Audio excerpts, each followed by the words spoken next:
Good morning everyone, welcome to knowledge account. আমি কুন্তল মাহিন্দার তোমাদের সাথে 28 ফেব্রুয়ারি 2024 ডেলি কারেন্ট অ্যাফেয়ার্স নিয়ে ডিসকাস করবো উইথ স্ট্র্যাটেজিকে।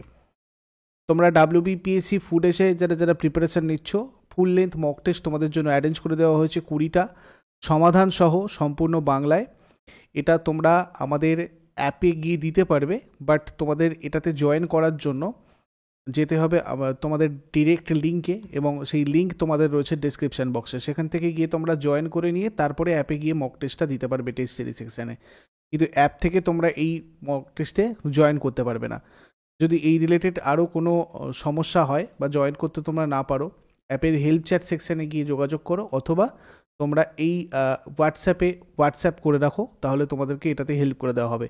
যদি তার সত্ত্বেও তোমাদের অসুবিধা হয়, Telegram group knowledge account help এর লিঙ্ক ডিসক্রিপশন বক্সে আছে, তোমরা ওখান থেকে গিয়ে এটাতেও জয়েন করে রাখতে পারো। আর পরিবর্তন ব্যাচ তোমাদের লঞ্চ হচ্ছে, মানে স্টার্ট হচ্ছে 4 মার্চ থেকে ক্লাস, যেখানে তোমাদের 500টা চ্যাপ্টার ওয়াইজ, সেকশান ওয়াইজ এবং ফুল লেন্থ মক টেস্ট এখানে দেওয়ার হচ্ছে। তোমরা জয়েন করলেই এগুলো দিতে পারবে আজকে থেকে। এবং তার সাথে সাথে 250+ লাইভ এবং রেকর্ডেড ক্লাস, এবং তার সাথে তার স্টাডি মেটেরিয়াল, এগুলো সম্পূর্ণ তোমাদের চ্যাপ্টার ওয়াইজ ডিটেলস ক্লাস হবে। এটা তোমাদের লিমিটেড টাইম অফার। এছাড়া ডাব্লিউবিপিএসসি ক্লার্কশিপের এটাতেও তোমাদের এই অফারটা আজকেই শেষ, এবং তোমরা অ্যাপেতে জয়েন করার কিন্তু অপশানগুলো আজকের পর থেকে আর পাবে না। সুতরাং আমি সবাইকে ডিসক্রিপশন বক্সে ওয়েবসাইটের লিঙ্ক দিয়েছি, তোমরা ওয়েবসাইটে গিয়ে সাইন আপ করে ওখানে তোমরা এখানে ফ্রি কোর্সে গেলে, টেস্ট সিরিজে গেলে টেস্ট সিরিজটা দেখতে পারবে। তারপর তোমার এখানে ইবুক সেকশানে গেলে আমাদের পিডিএফগুলো, যেগুলো monthly current affairs, yearly current affairs, এগুলো পাবে। এছাড়া এখানে দেখো পেড কোর্সেস রয়েছে, ঠিক আছে? এখানে পেড কোর্সেস এখানে আছে, দেখবে এর ওপর দিকে একটু ফ্রি কোর্সের ওপরে পেড কোর্স পাবে। সেখানে গিয়ে তোমরা বিভিন্ন কোর্সে জয়েন করে নাও, আর জয়েন করে নেওয়ার পরে তারপরে তোমরা অ্যাপটাতে জাস্ট লগ ইন করে এখানেই ক্লাস করবে। মানে তোমাদের জয়েনিংয়ের প্রসিডিওরটা এই ওয়েবসাইট থেকে হবে, এবং ক্লাস হবে তোমাদের অ্যাপে। অ্যাপ থেকে তোমাদের কোনো জয়েন অপশান থাকবে না। যদি কেউ অ্যাপে থেকে থাকো, আজকের পর থেকে তোমাদের পেমেন্ট অপশানগুলো এখান থেকে উঠে যাবে। সুতরাং তোমরা যদি জয়েন করতে চাও অ্যাপের থ্রু দিয়ে, তাহলে আজকের মধ্যেই করে নিও। আর যদি এই রিলেটেড কোনো অসুবিধা হয়, তোমরা নলেজ অ্যাকাউন্ট হেল্প যে টেলিগ্রাম গ্রুপটা রয়েছে, এই গ্রুপে তোমরা জয়েন করো, ওখানে তোমাদেরকে হেল্প করা হবে। আর যদি তার সত্ত্বেও অসুবিধা হয়, এই হোয়াটসঅ্যাপ নাম্বারে তোমরা হোয়াটসঅ্যাপ করে নেবে, ঠিক আছে? চলো, আজকে তোমাদের ইংলিশ ল্যাঙ্গুয়েজটা এখানে আমার দেওয়া হয়নি টেকনিক্যাল কারণে, তোমরা অ্যাডজাস্ট করে নিও, নেক্সট দিন থেকে আবার দেওয়া হবে। প্রথম প্রশ্ন, ভারতীয় মহিলা ব্যাডমিন্টন দল ব্যাডমিন্টন এশিয়া টিম চ্যাম্পিয়নশিপ 2024-এ কোন দেশকে হারিয়ে সোনা জিতেছে? তো এক্ষেত্রে আমাদের কি হয়ে যাবে? থাইল্যান্ডকে হারিয়ে সোনা জিতেছে। ভারতীয় মহিলা দল চ্যাম্পিয়নশিপে প্রথমবার পদক জিতেছে। গোল্ড জিতেছে ভারত, সিলভার থাইল্যান্ড, আর ব্রোঞ্জ ইন্দোনেশিয়া এবং জাপান। এটা খেলা হয়েছিল তোমার সেটিয়া সিটি কনভেনশন সেন্টারে। লোকেশন হচ্ছে তোমার শাহ আলম, সেলানগোর, মালয়েশিয়া সেলানগোরের শাহ আলমে খেলাটা হয়েছিল। ব্যাডমিন্টন এশিয়া টিম চ্যাম্পিয়নশিপ 2024-এ কোন দেশ পুরুষদের শিরোপা জিতেছে? তো এটা জিতেছে চীন। গোল্ড পেয়েছে চীন, সিলভার মালয়েশিয়া, আর ব্রোঞ্জ দক্ষিণ কোরিয়া, মানে জাপান আর কি। ব্যাডমিন্টন এশিয়ার টিম চ্যাম্পিয়নশিপ 2024 কোন দেশে আয়োজিত হয়েছিল? তোমাদের যদি ধরো এখান থেকে প্রশ্ন আসে, কি বলবে? মালয়েশিয়া। ব্যাডমিন্টন এশিয়া টিম চ্যাম্পিয়নশিপের সংগঠন কত সালে শুরু হয়? যদি প্রশ্ন হয়, কি বলবে? 2016। নেক্সট, 2024 চেস অলিম্পিয়াড কোথায় অনুষ্ঠিত হবে? চেস অলিম্পিয়াড অনুষ্ঠিত হবে তোমার হাঙ্গেরিতে। এটা হচ্ছে 45th চেস অলিম্পিয়াড, এবং এটা 10 to 23 সেপ্টেম্বর 2024-এ হবে। ভেন্যু হচ্ছে Hungexpo exhibition and conference centre. Location হচ্ছে তোমার হাঙ্গেরির বুদাপেস্ট, আর এর আগে 2022-এ চেন্নাইয়ে হয়েছিল। নেক্সট ভেন্যু তাসকেন্ট, 2026-এ হবে। নেক্সট, কোন রাজ্য বনভূমি বৃদ্ধি করতে বন মিত্র স্কিম লঞ্চ করেছে? বন মিত্র স্কিমটা রিসেন্টলি লঞ্চ করেছে হরিয়ানার মুখ্যমন্ত্রী মনোহর লাল খাট্টার 15 ফেব্রুয়ারি বন বহির্ভূত এলাকায় বৃক্ষরোপণ কার্যক্রমে সম্প্রদায়ের অংশগ্রহণকে উৎসাহিত করার জন্য বন মিত্র প্রকল্প এবং একটা পোর্টাল চালু করেছে। 1.80 লক্ষ টাকার কম বার্ষিক আয় সহ পরিবারের সদস্যরা বনমিত্র হওয়ার জন্য নিবন্ধন করতে পারেন। আর এই প্রকল্পের উদ্দেশ্য হচ্ছে রাজ্য জুড়ে বনাঞ্চল বৃদ্ধিতে স্থানীয় জনসাধারণকে সরাসরি সম্পৃক্ত করা। সাহায্য করা এবং বনায়নের বেঁচে থাকার হার বৃদ্ধি নিশ্চিত করা এবং বন বহির্ভূত অঞ্চলে বৃক্ষরোপণকে প্রচার করা। প্রতিটা বনমিত্র গাছের রক্ষণাবেক্ষণের ভিত্তিতে একটা ইনসেন্টিভ বেসড পাবে এবং তারা সর্বোচ্চ 1000টা চারা রোপণ করতে পারবে। সরকার যা বলেছে সেই অনুযায়ী 18 থেকে 60 বছরের মধ্যে যে কোনো ব্যক্তি এই বনমিত্র হতে পারেন। ঠিক আছে, বনমিত্র হতে পারেন। প্রকল্পের প্রথম ধাপে পোর্টালের মাধ্যমে 7500 বনমিত্র নির্বাচন করা হবে এবং একজন বনমিত্র, এখানে একটু টাইপিং মিস্টেক হচ্ছে, তোমরা এগুলো অ্যাডজাস্ট করে নেবে। ঠিক আছে, এখানে ইংরাজিতে ভ্যান থেকে ভ্যান হয়ে গেছে, এটা বন হবে সবকটা। তো বনমিত্র তাদের গ্রামে শহরে গাছ লাগানোর জন্য এই বন বহির্ভূত জমি বেছে নিতে পারেন আর কি। তো এই রাজ্যটার উত্তরে রয়েছে পাঞ্জাব, হিমাচল প্রদেশ এবং পশ্চিম আর দক্ষিণে রাজস্থানের সীমানা। যমুনা নদী উত্তরাখণ্ড এবং উত্তরপ্রদেশের সাথে তার পূর্ব সীমান্ত সংজ্ঞায়িত করে, টাচ করে আছে, এবং হরিয়ানা দিল্লির উত্তর, পশ্চিম আর দক্ষিণ সীমানা তৈরি করে 3 দিক থেকে দিল্লিকে ঘিরে রেখেছে। লোকনৃত্য ঝুমার, ভাগ, ধাপ, তামাল, লুর, গুগা, খোর। হরিয়ানার রাজধানী চণ্ডীগড়, মুখ্যমন্ত্রী মনোহরলাল খাট্টার এবং রাজ্যপাল Bandaru Dattatreya. National park Kalesar national park, Sultanpur national park. উৎসব বৈশাখী। নেক্সট, কোন রাজ্যের করৌলিতে সম্প্রতি বৃহত্তর লৌহ আকরিক ভাণ্ডার খুঁজে পাওয়া গেছে? খুঁজে পাওয়া গেছে রাজস্থানে।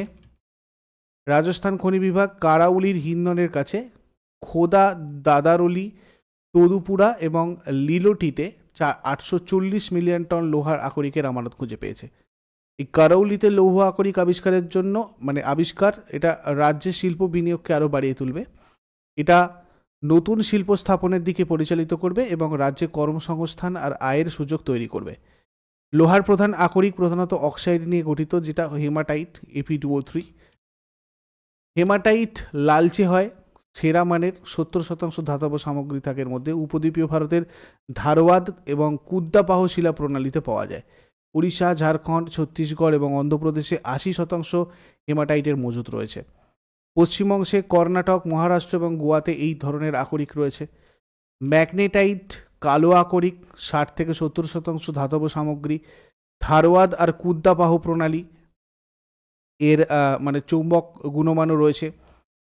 আর তোমার হচ্ছে কর্ণাটক, অন্ধ্রপ্রদেশ, রাজস্থান, তামিলনাড়ু, কেরালা এইসব জায়গায় পাওয়া যায়। লিমোনাইট নিকৃষ্ট আকরিক, একটা হলুদ রঙের, 40 থেকে 60% লোহা ধাতু রয়েছে এর মধ্যে। রানীগঞ্জ কয়লা ক্ষেত্রের দামোদর সিরিজ, উত্তরাখণ্ডের গাড়োয়াল, উত্তরপ্রদেশের মির্জাপুর আর হিমাচল প্রদেশের কাংড়া উপত্যকায় এটা পাওয়া যায়। সেইডেরাইট আয়রন কার্বনেট, নিম্নমানের, 40% কম আয়রন থাকে। অনেক অমেধ্য রয়েছে এবং খনন অর্থনৈতিকভাবে পরিবর্তনশীল নয় এটার মধ্যে। যাই হোক, চুনের উপস্থিতির কারণে এটা স্বপ্রবাহিত হয় আর কি। আর ভারতে পাওয়া যায় দুটো প্রধান আকরিক, একটা হচ্ছে হেমাটাইট আর একটা ম্যাগনেটাইট। লৌহ আকরিক খনিগুলো উত্তর পূর্ব মালভূমি অঞ্চলের কয়লা ক্ষেত্রগুলির কাছাকাছি অবস্থিত। লৌহ আকরিকের মোট সঞ্চয়ের প্রায় 95% উড়িষ্যা, ঝাড়খণ্ড, ছত্তিশগড়, কর্ণাটক, গোয়া, তেলেঙ্গানা, অন্ধ্রপ্রদেশ এবং তামিলনাড়ু রাজ্যে রয়েছে। ভজনলাল শর্মা, ইনি বর্তমানে রাজস্থানের মুখ্যমন্ত্রী। আর রাজ্যপাল কলরাজ মিশ্র। রাজধানী জয়পুর। রাজ্যের প্রতিষ্ঠা দিবস 30 মার্চ 1949। প্রধান বিচারপতি অগাস্টিন জর্জ মাসি। লোকনৃত্য যদি দেখি তাহলে ঘুমার, চাকরি, গনগোর, ঝুনর লীলা, ঝুমা, সুইসিনি, ঘাপাল, কালবিলিয়া ইত্যাদি। National parks, Ranthambore national park রয়েছে, Sariska national park, desert national park, Keoladeo national park. রাজ্যসভার সিট 10টা, লোকসভার সিট 25টা। প্রধানমন্ত্রী নরেন্দ্র মোদী কোন রাজ্যে শ্রী কল্কি ধাম মন্দিরের ভিত্তিপ্রস্তর স্থাপন করেছেন? শ্রী কল্কি ধাম মন্দিরের ভিত্তিপ্রস্তর স্থাপন করেছেন উত্তরপ্রদেশে প্রধানমন্ত্রী নরেন্দ্র মোদী। উত্তরপ্রদেশের সম্বলে হিন্দু তীর্থস্থান শ্রী কল্কি ধাম মন্দিরের ভিত্তিপ্রস্তর স্থাপন করেছেন। এই মন্দিরটা শ্রী কল্কি ধাম নির্মাণ ট্রাস্ট দ্বারা নির্মিত হচ্ছে, যার সভাপতি আচার্য প্রমোদ কৃষ্ণম। ভগবান কল্কিকে ভগবান বিষ্ণুর 10ম অবতার বলে মনে করা হয়। শ্রী কল্কি ধাম মন্দির কমপ্লেক্সটা 5 একর জমিতে সম্পূর্ণ হবে, যার জন্য সময় লাগবে প্রায় 5 বছর। দেখো, ভগবান বিষ্ণুর 10টা সম্পূর্ণ অবতারগুলো আমরা একবার রিভাইজ করে নিই। প্রথম হচ্ছে তোমার মৎস্য, সত্যযুগে আরও 3টে ছিল পরপর। মৎস্যর পর কুর্ম, বরাহ এবং নরসিংহ। তারপর ত্রেতা যুগে 3টে অবতার, পঞ্চম বামন, ষষ্ঠ পরশুরাম এবং সপ্তম রাম।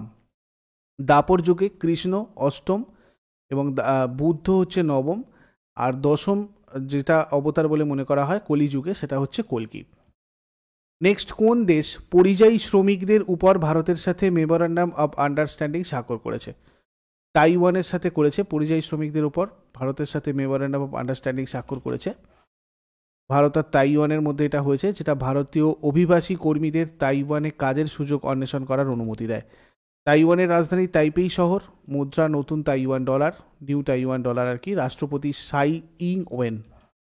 নেক্সট, বিখ্যাত জৈন সাধক আচার্য বিদ্যাসাগর মহারাজ প্রয়াত হয়েছেন, ইনি কোন রাজ্যে জন্মগ্রহণ করেছিলেন? ইনি কর্ণাটকে জন্মগ্রহণ করেছিলেন। বিখ্যাত জৈন সাধক আচার্য বিদ্যাসাগর মহারাজ ছত্তিশগড়ের ডোঙ্গারগড়ে চন্দ্রগিরি তীর্থে শেষ নিঃশ্বাস ত্যাগ করেছেন। আচার্য বিদ্যাসাগর মহারাজ ছিলেন দিগম্বর জৈন সম্প্রদায়ের সবচেয়ে বিখ্যাত সাধক। জৈন সাধক বিদ্যাসাগর মহারাজ 1946 সালের 10 অক্টোবর কর্ণাটকের বেলগাঁওমের সাদালগা গ্রামে জন্মগ্রহণ করেন। নেক্সট হচ্ছে, IREDA কোন ব্যাংকের সাথে পুনর্নবীকরণযোগ্য শক্তি প্রকল্পের সহ অর্থায়নের জন্য একটি চুক্তি স্বাক্ষর করেছে? এটা করেছে পাঞ্জাব ন্যাশনাল ব্যাংকের সাথে। Indian renewable energy development agency limited হচ্ছে একটা ভারতীয় পাবলিক সেক্টর এন্টারপ্রাইজ, যেটা পুনর্নবীকরণযোগ্য শক্তির উৎস এবং শক্তি এনার্জি স্কিল এবং কনজারভেশন সম্পর্কিত প্রকল্পগুলোতে আর্থিক সহায়তা এবং অন্যান্য পরিষেবা প্রদান করে। চেয়ারম্যান আর এমডি হচ্ছেন প্রদীপ কুমার দাস, পাঞ্জাব ন্যাশনাল ব্যাংকের MD CEO Atul Kumar Goyal, non executive chairman KG Ananth Krishnan. Next হচ্ছে, বোয়িং ডিফেন্স ইন্ডিয়ার ম্যানেজিং ডিরেক্টর পদে কে নিযুক্ত হয়েছেন? বোয়িং ডিফেন্স ইন্ডিয়ার ম্যানেজিং ডিরেক্টর পদে নিযুক্ত হয়েছেন Nikhil Joshi. What is Boeing doing in India? বোয়িং in India Engineering and Technology Center in Bengaluru and Chennai undertakes complex advanced aerospace work and supports Boeing global engineering growth. Boeing's wholly owned engineering and technology campus, one of the largest Boeing investments outside the US, is coming up in Bengaluru. এবার আগের দিনের হোমওয়ার্কগুলো দেখে নাও সবাই। ভারতে ইংরেজি শিক্ষা শুরু করেন লর্ড মেকলেবা ম্যাকোলে। সুপ্রিম কোর্টের প্রথম মহিলা বিচারক ছিলেন ফতিমা বিবি। আর আজকে তোমাদের জন্য প্রশ্ন থাকবে, অস্ট্রেলিয়ান রাজধানীর নাম কি? অস্ট্রেলিয়ার রাজধানী আর অগ্নিবীণা কাব্যটা রচনা করেছেন কে? এই দুটোর উত্তর আজকে তোমরা শেষকালে আমাকে কমেন্টে জানাও। চট করে আগের দিনেরগুলো কুইক রিভাইজ করে নেবো। যারা যারা লাইভে রয়েছো অ্যান্সার করার চেষ্টা করো। 19 ফেব্রুয়ারি 2024 আমাদের কী কী প্রশ্ন ছিল দেখো। কোন উর্দু কবি 58তম জ্ঞানপীঠ পুরস্কারে সম্মানিত হয়েছেন? 58তম জ্ঞানপীঠ পুরস্কারে সম্মানিত হয়েছেন গুলজার। কোন বিখ্যাত সংস্কৃত পণ্ডিত 58তম জ্ঞানপীঠ পুরস্কারে সম্মানিত হয়েছেন? জগৎগুরু রামভদ্রাচার্য। কোন দেশে প্রধানমন্ত্রী নরেন্দ্র মোদী BAPS স্বামীনারায়ণ মন্দির নামে প্রথম হিন্দু মন্দির উদ্বোধন করেছেন? সংযুক্ত আরব এমিরেটস, ইউনাইটেড আরব এমিরেটসে। 5 সেকেন্ডের ভিডিও বানানোর জন্য লুমিয়ার নামের AI টুল লঞ্চ করেছে কে? গুগল। রাজস্থানের কোন শহরে স্যাটেলাইট স্টেশন সম্প্রতি উদ্বোধন করা হয়েছে? জয়পুর। সম্প্রতি রাজস্থানে LPG বোতলজাত প্ল্যান্ট কোথায় উদ্বোধন করা হয়েছে? যোধপুর। উত্তর পূর্ব ভারতের প্রথম রাজ্য হিসাবে জল জীবন মিশনের অধীনে হর ঘর জলের 100% সাফল্য অর্জন করেছে অরুণাচল প্রদেশ। সম্প্রতি নীরাজ চোপড়াকে সম্মানিত করেছে কোন দেশের পর্যটন বিভাগ? সুইজারল্যান্ড। SBI ক্যাপিটাল মার্কেটসের MD এবং CEO পদে কে নিযুক্ত হয়েছেন? বীরেন্দ্র বানসাল। এগুলো ছিল তোমাদের আগের দিনের কোয়েশ্চেন্স। ইউজফুল বলে মনে হলে অবশ্যই সবাই লাইক করো, বন্ধুদের সাথে শেয়ার করো। আর যারা নতুন রয়েছে প্রতিদিন সকাল 6টার সময় ডেইলি কারেন্ট অ্যাফেয়ার্সের জন্য নলেজ অ্যাকাউন্টকে সাবস্ক্রাইব করে বেল আইকন প্রেস করে রাখো। Thank you so much. Next ক্লাসে আবার সবার সাথে কথা হচ্ছে। Have a great day.